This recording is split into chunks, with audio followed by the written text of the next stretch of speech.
Joe Biden thought the moment was his. Let's analyze this. I mean, I think you're being a little bit disingenuous with me here. During Justice Scalia's confirmation hearing, Biden tried to set up a trap for the nominee. The only problem was it completely backfired, exposing just how out of depth he really was. I believe, and I can't pin down where you said it. It was in an article? I don't think you'll find it. Oh, I see. I'm sorry, I misspoke. That's why today's video is not to be missed. So let's jump right into it. The decisions, and I don't expect you to comment on how you would rule, but the decisions that have arisen that have been somewhat controversial, where the right of privacy is asserted as being a right that is protected or recognized under the Ninth Amendment. I guess maybe that's the place to start, the Ninth Amendment.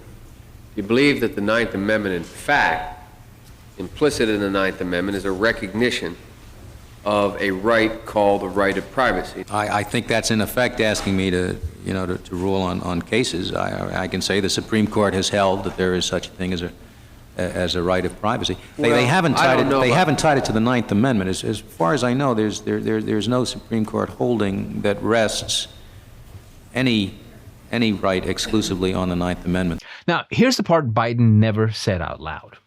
Back in 1986, hardly anyone was debating the Ninth Amendment.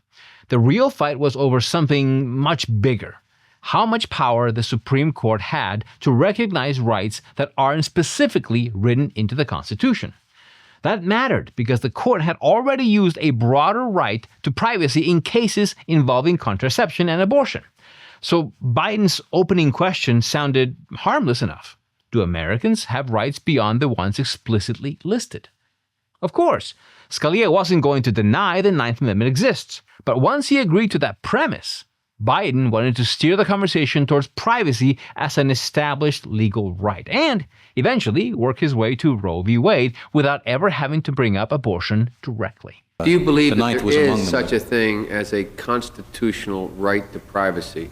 Not delineating whether, for example, the right to terminate a pregnancy relates to the right to privacy, or the right to engage in homosexual activities in your home is the right to privacy, or the right to use contraceptives in your home is right. But is, in a philosophic sense, is there such a thing as a constitutional protected right to privacy? I don't think I can answer that, Senator, without violating the line I've tried to hold. Judge, I don't know how you...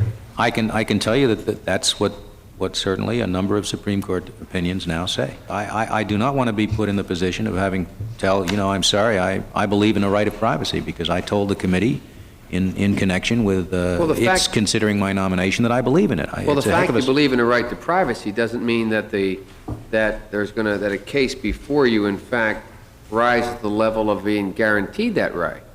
I mean, I think you're being a little bit disingenuous with me here. Now, the only person being disingenuous here was Biden. At first glance, his argument sounds pretty reasonable. Sure, a judge recognizing a right doesn't automatically settle every dispute involving it. We already accept free speech as one, yet courts still decide which forms of speech are protected and which aren't. Biden wanted Scalia to treat privacy the same way. Acknowledge it exists first, then work out the details later. But that's exactly where the trap was. The moment Scalia accepted that framing, Joe could shift the debate away from whether judges should recognize an unwritten right at all and focus only on where its limits should be. That way, he could talk about abortion, contraception, family law, and every future dispute built on this doctrine. The justice was quick to notice the game being played here, and once he called it out, Joe tried quoting things he never said to try proving his point. Now, before we play that, though, we have a quick word from today's sponsor. Now, recently, we featured Vault Strategic Mining, trading as KNXFF in the US and KNOX in Canada, highlighting how the company was assembling what could become one of America's most strategic tungsten portfolios. Since then, the story has gained some momentum. Vault has strengthened its position by acquiring 4 historic tungsten assets, led by its flagship war bond project in Nevada. Now, the timing really couldn't be any better. The US still relies heavily on imported tungsten, with around 90% of global supply controlled by geopolitical rivals. Remember, this goes beyond mining or tungsten. It is a critical mineral used in everything from aircraft carriers and armored vehicles to precision-guided weapons.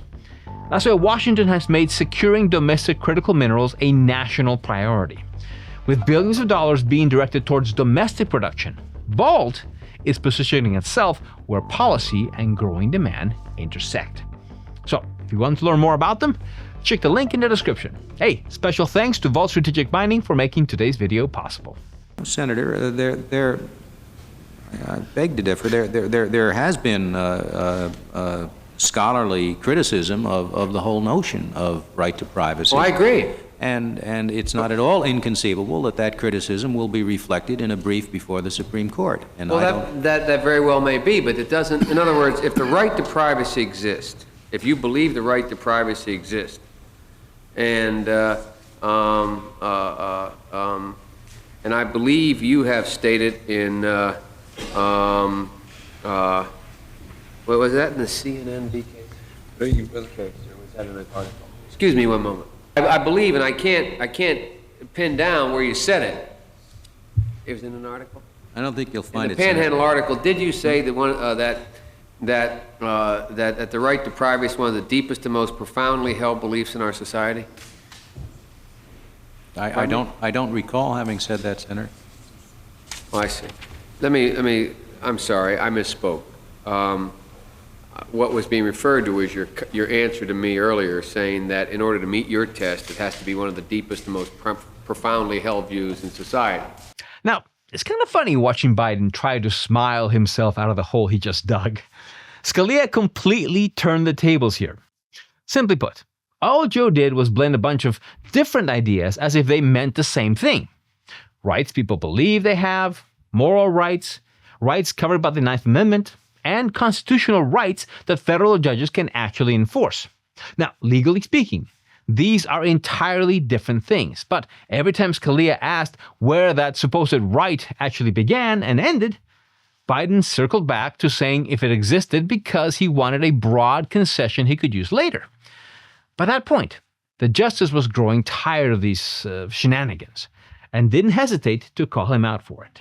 Do you have any doubt the right to privacy is one of those deeply and profoundly held view of American society? Forget the Constitution.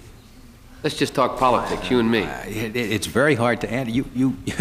You began this line of questioning by answering me, never mind what the right of privacy consists of. I can't answer that question without knowing what you mean by the right of privacy. Sure, you can acknowledge whether or not you believe there is, in fact, let's start over again. Is there any doubt in your mind that the people at the time and now believe they have retained the right to privacy, whatever that means?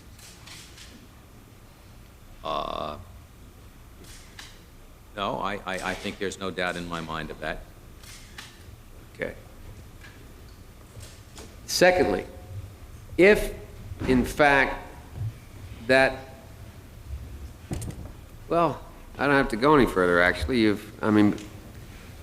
because in fact it seems to me if there, in some form or another, there is a constitutional protected right of privacy. Now this is a perfect example of why you shouldn't try to play the intellectual when your real goal is setting a trap for someone many consider one of the sharpest legal minds in our modern history. Joe was completely out of his depth here, and in a lot of ways. That same pattern carried over into his administration. Time and again, they tried to present themselves as the smartest people in the room, only for many of their biggest decisions to backfire. The difference is that this time, it wasn't just one senator getting embarrassed during a confirmation hearing. It was the average American who ended up paying the price for those mistakes. Let me know in the comments your thoughts on this story. Don't forget to like and subscribe, and remember, keep thinking.